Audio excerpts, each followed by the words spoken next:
Advocates are demanding more public housing for people with disabilities. The call comes amid concerns Housing Tasmania has turned its back on a pensioner living in grim conditions in Hobart. Disability pensioner Gerard Stefani lives in a Housing Tasmania unit in Newtown, but his home is far from wheelchair friendly.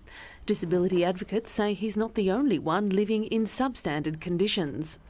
By and large, as soon as a person's disability is known, that person is often just put in the too hard basket.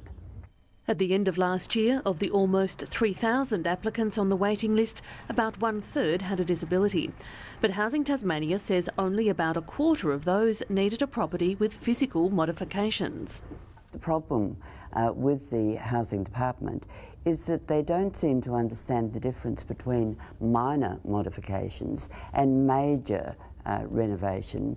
Margaret Reynolds believes it's time for a thorough audit of Housing Tasmania properties. Why not form a community-based committee with housing to look at the audit and what can be done immediately for minimum resources. Certainly the majority of homes that require some sort of change generally only require minor things like handrails, ramps leading to front doors.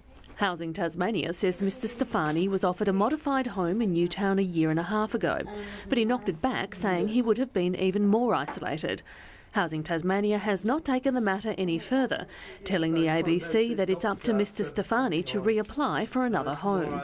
I don't know why it isn't their role to be a bit more proactive. Disability advocates say Mr Stefani needs compassion from the state, not demands for more red tape. Linda Hunt, ABC News.